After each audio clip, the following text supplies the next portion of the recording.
we have feared has come. My arrest is an appalling sign of the return of a power-hungry, morally bankrupt, and abusive government. As we expected, the Department of Justice filed criminal cases against me based on manufactured stories accusing me of involvement in the drug trade. According to the mastermind of the filing of cases against me, none other than the President, Rodrigo Duterte, she has to face the music.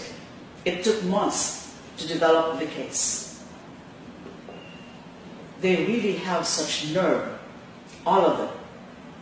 Of course, it would take you this long to manufacture lies against me. There must be so much fentanyl in Mr. Duterte's brain for him to have the gall to boast of the testimonies of their witnesses who are convicted drug lords and whose statements contradict each other. Liars, hypocrites. As reward for testifying against me, this administration, through the Department of Justice, restored the privileges of its inmates, the very same privileges that I put an end to during my term as the Secretary of Justice. The revolting plan: convicted criminals become state witnesses so they can be exonerated from their crimes. They are not the heroes of this administration is forcing us to believe. Where else in the world have you seen drug lords turn into state witnesses? All they have ever done is to follow the badly written script of this administration, to pin me down with baseless accusations for their personal gain. In the very beginning, we have seen the brand of injustice his regime is pushing for. As they continue to malign and persecute me, meanwhile, Mr. Vitaliano Aguirre of the DOJ cuddled prisoners in exchange for their testimonies, and Solicitor General Jose Calida sought the acquittal of the convicted kidnapper and indicted mastermind of pork barrel scandal, Janet Lim Napoles. From the very beginning, I knew that this regime would not seek true justice. The filing of criminal cases against me is only the fulfillment of Mr. Duterte's fixation for revenge against me because of my investigation of the Davao Death Squad when I was then the chairperson of the Commission on Human Rights. The Filipino people know your style, Mr. President, to put the rule of law in your hands, silence your critics, and destroy those who will go against your caprices. Actually, this should no longer surprise us. If the President supported a policy of killing the poor and drug offenders, what is then stopping him from doing whatever comes into his head? Absolve big-time drug lords, acquit a kidnapper and queen of pork barrel scandal, fabricate stories and plant evidence against his critics, which he admitted he used to do when he was a fiscal, and continue killing the poor with impunity. We all know that every action of the President has no clear basis. He does it on a whim, not because it is right or wrong, but because he can do it and we are letting him. This is impunity. Whatever he does, he is confident that he is free from any punishment. This all started when he discovered as mayor of Davao City that he could kill people without accountability. Truth is, even though he has killed over 1,000 in Davao and over 7,000 throughout the Philippines with his death squads and rogue police, he has yet to pay for it under the law. But perhaps now he can be made accountable for his horrible crime against humanity. Recently, the President's right-hand man in the Davao Death Squad, Police Officer Arturo Las Cañas, finally revealed himself. Just like his former comrade, Edgar Matobato, he too made a public confession about the killings they carried out in Davao City upon the orders of President Duterte himself. He, together with Police Officer Samson Sonny Benaventura, are the brains and hands of President Duterte in any of the Davao Death Squad operations. With the revelation of Las Cañas, there is no more doubt that our president is a murderer and a sociopathic serial killer.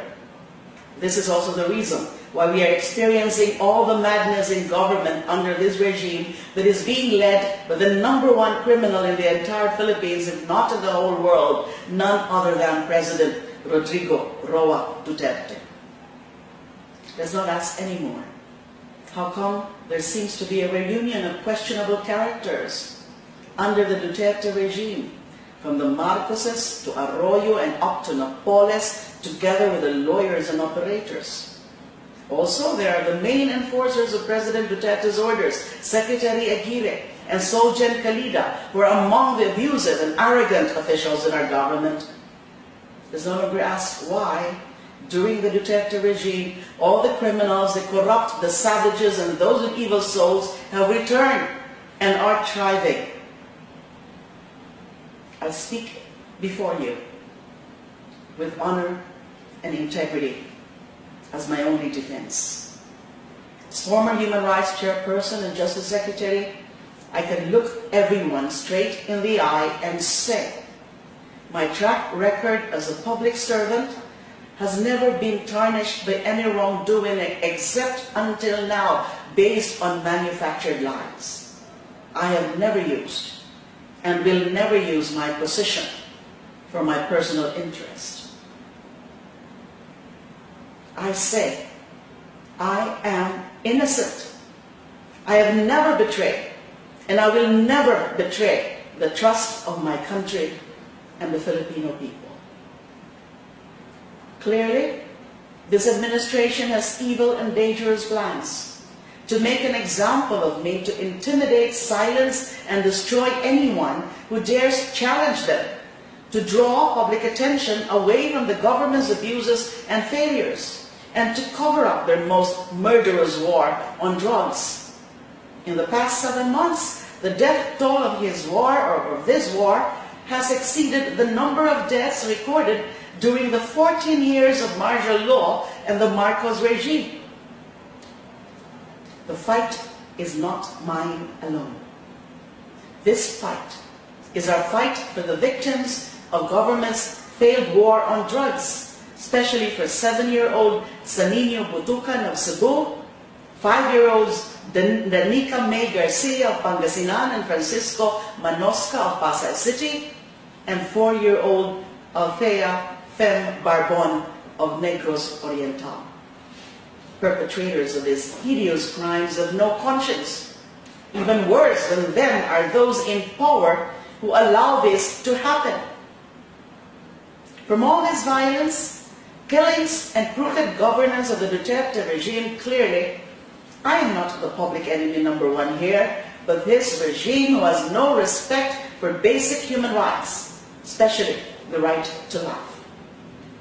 Since the start of his term, Mr. Duterte has brought in the entire machinery of the state to silence me and to destroy my person, credibility, and honor as a woman.